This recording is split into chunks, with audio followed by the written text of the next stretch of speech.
Want your boss to put some real action behind the rhetoric when they talk about making your workplace more inclusive? Find out how to hold their feet to the fire to demand diversity on the Diversity Dude podcast with Reg Clark. What's up, everybody? I am so ready to keep this conversation moving, so let's get started. I just think I had an epiphany. I love quotes, so one of my favorite things is to go back and look at quotes and read quotes and really think about, are they still relevant? Do they apply today? One of the quotes that I recently read was a quote by Frederick Douglass. I read it a long time ago, but I was reminded of it. And his quote is, "If there's no struggle, there is no progress." And I thought about that, as an escaped slave. I'm pretty sure Frederick Douglass gave a lot of thought when he said, if there's no struggle, there is no progress in his own life. And he applied it to his own life. And it made me think about diversity and inclusion and trying to escape from systemic and systematic exclusion. Some people would even say systemic and systematic racism, systemic and systematic oppression. But if you follow my podcast, I like to go to systemic and systematic exclusion, people being excluded from a system, people being excluded from a process. Just like, when we talk about voting or when we talk about access to certain services, women come to mind when I think about that. I'm not going to get deep into the politics of it all, but we talk about how power can oppress certain situations for certain people. And then when individuals do rise up, when people do complain, when people do begin to make note that, hey, wait a minute, I need you to get your knee off my neck. That what happens is that the system or those in power will appease individuals. They will give them something to make it look as though that they're actually making progress. So there's no need to struggle further because you're making progress.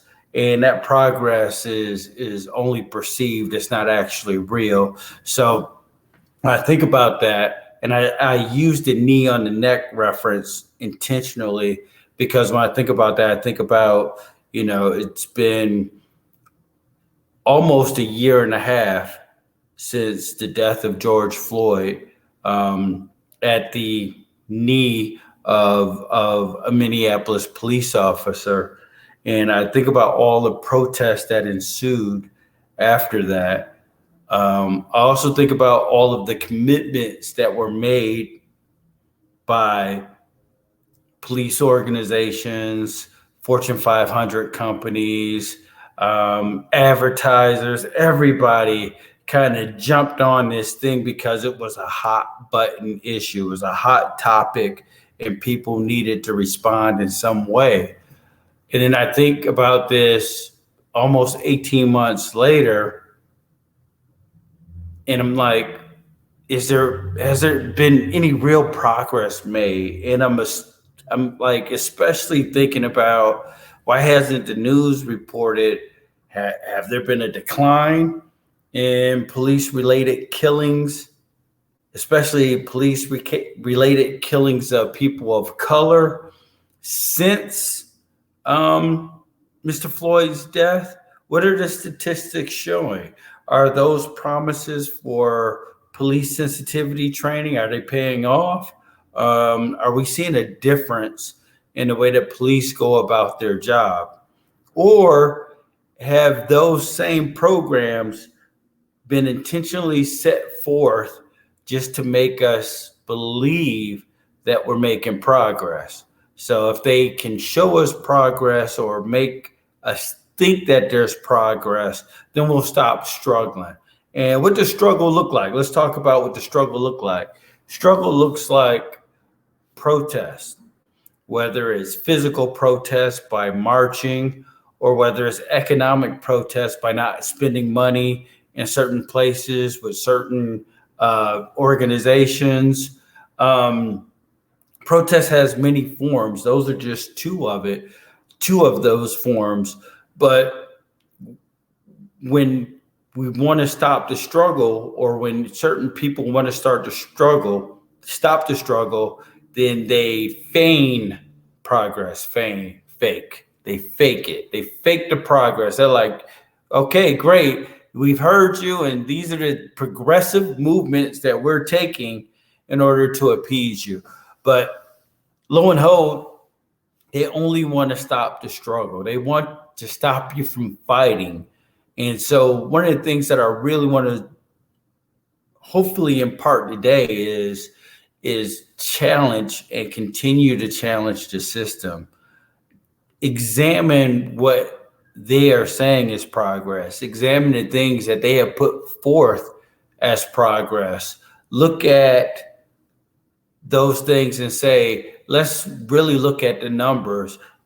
A good example is looking at police brutality, police killings. All we have to do is really look at the data from since George Floyd was killed to today and say, has there been a decline? If we look 18 months before George Floyd was murdered, and then we look 18 months after his murder, what does the data tell us? If you have an organization that claims that they are now committed to diversity and inclusion, and they agree that Black Lives Matter, what have they done? What have they put in place that is substantial, that is quantifiable, to demonstrate that they have really made some progress? So the question is, are they really making progress, or are they feigning progress in order to stop the struggle?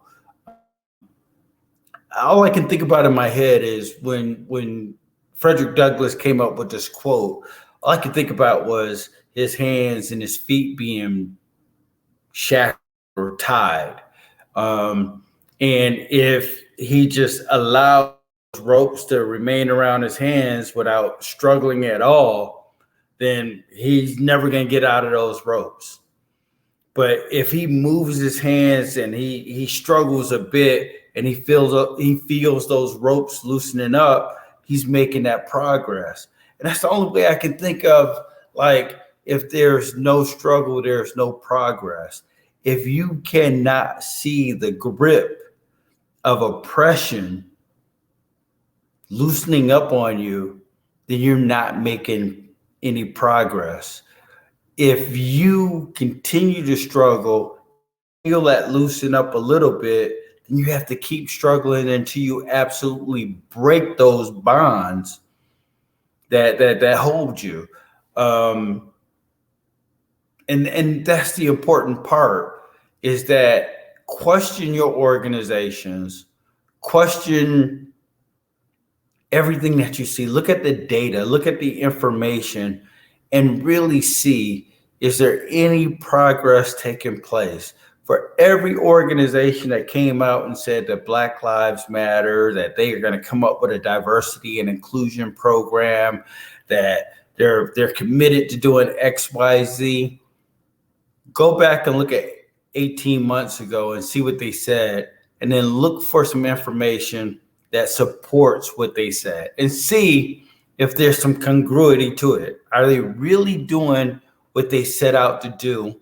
Or have they simply tried to appease a group of people in order to stop the struggle? Because they understand clearly what Frederick Douglass meant.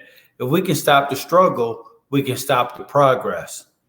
So I say this to anybody, and this is just not for people of color. This is for people from different backgrounds, people with disabilities.